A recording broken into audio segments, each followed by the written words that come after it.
Eu quero só pedir para você que está assistindo, que você compartilhe essa live para que ela chegue de norte a sul desse país. Senta o dedo aí, clica no botãozinho de compartilhar.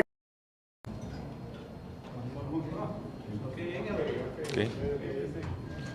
Bom, boa tarde a todos. Encerramos agora uma sessão importante do Senado Federal, em que apreciamos, deliberamos, votamos e aprovamos a proposta de emenda à Constituição número 186 de 2019, que é a PEC emergencial, que estabeleceu o protocolo fiscal necessário para a implantação do auxílio emergencial no Brasil. Foi uma votação de 2 turnos, aprovamos o primeiro turno ontem, o segundo turno hoje, foram rejeitados os destaques, manteve-se, portanto, o parecer do relator Márcio Bittar, a quem parabenizo pela condução do trabalho, pela capacidade de diálogo e de negociação política, contemporizando as diversas frentes de interesse em relação a essa PEC emergencial. O fato é que aquilo que nós nos comprometemos, desde o início da nossa gestão como presidente do Senado, de pautar a PEC emergencial e aprová-la como uma condição de um protocolo fiscal necessário para o auxílio emergencial, foi cumprida pelo Senado. Agora a PEC se dirige à Câmara dos Deputados para a sua apreciação. O segundo ponto importante também dessa semana foi a aprovação do projeto de lei 534 de 2021, que estabelece a autorização para a União, Estados, Municípios e Distrito Federal assumirem os riscos inerentes à contratação de vacina, sobretudo quanto aos efeitos adversos da aplicação dessas vacinas. Era uma condição importante, um marco legislativo importante para se dar segurança jurídica à União para contratar com indústrias como Pfizer e Janssen. Já recebemos a notícia ontem do avanço das negociações do governo federal com esses 2 laboratórios. Quero crer muito fruto desse marco legislativo que aguardamos a sanção do presidente da República. Então, 2 pontos que são pontos absolutamente prioritários no Brasil, que é o da vacina e o do auxílio emergencial. Houve um avanço muito considerável por parte do Congresso Nacional, incluo, evidentemente, também Senado e Câmara dos Deputados, a Câmara dos Deputados também com seu papel importante, além da agilização e da aceleração que nós estamos fazendo na aprovação das medidas provisórias, que também aprovamos na data de ontem, chegou da Câmara dos Deputados e imediatamente pautamos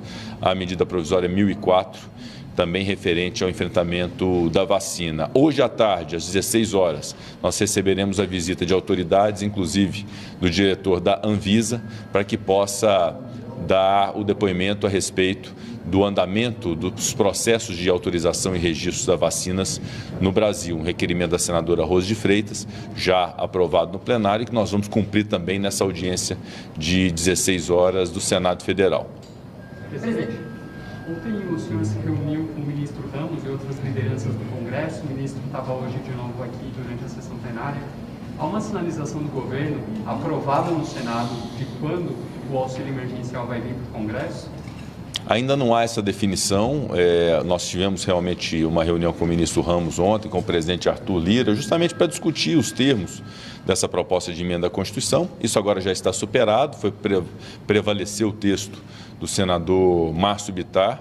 Agora, de fato, aguardamos tanto a aprovação da PEC pela Câmara dos Deputados, quanto a apresentação por parte do governo do auxílio emergencial que tanto almejamos. Teve algum pedido do governo, presidente, para não analisar a medida provisória e tentar evitar alterar o valor que eles vão enviar, de 250, enfim?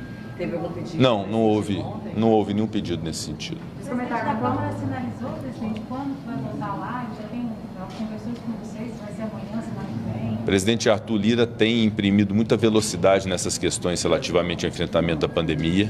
O presidente Arthur Lira tem esse compromisso, inclusive revelou isso com a aprovação muito rápida do projeto de lei 534 de 2021. Então, agradeço à Câmara dos Deputados, o presidente Arthur Lira, o relator, o deputado Igor Timo, pela aprovação do projeto. E agora a PEC emergencial, também o presidente Arthur Lira participou, inclusive, desse processo todo aqui no Senado, de construção e de amadurecimento do seu texto, e certamente é uma providência prioritária da Câmara dos Deputados. Foi comentado, presidente, quantos milhares de pessoas vão ser beneficiadas por essa nessa nova leva, e se tem a possibilidade, dentro desse limite de 44 milhões, aumentar um pouco esse valor de 250? Essa é uma definição que precisa ser feita. Houve, então, um limite de até 44 bilhões de reais para esta finalidade do auxílio emergencial, e agora é de se conceber quanto mais pessoas podem ser alcançadas por isso.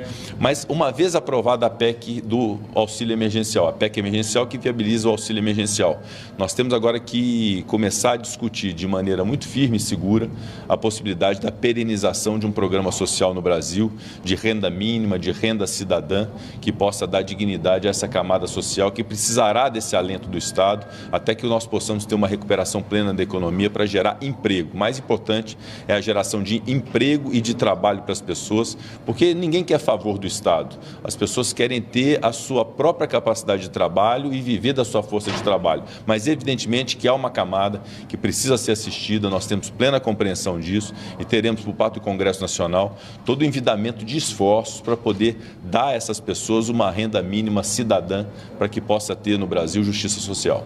A gente não sabe ainda se pode aumentar um pouquinho esse valor. Essa é uma indefinição ainda quanto aos parâmetros de valor e de número de pessoas alcançadas. Mas o governo federal certamente já está trabalhando nisso e, obviamente, nós seremos colaborativos para ter uma construção que seja a melhor possível, que alcance o máximo de pessoas possível para esse auxílio emergencial. O parlamento estaria disposto a aumentar esse valor, dependendo de quanto... Dentro da responsabilidade fiscal, das limitações agora impostas pela PEC, obviamente, o objetivo do Congresso Nacional é sempre ter o valor mais digno possível para as pessoas.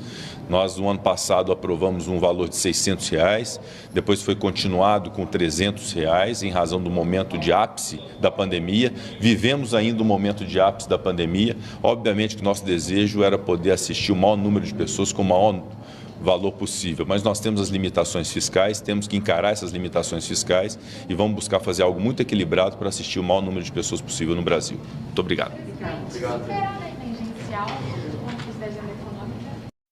Uma matéria extremamente importante, senhor presidente, para todo o Brasil, que trata da PEC que viabilizará o pagamento da ajuda emergencial que milhões de brasileiros estão esperando.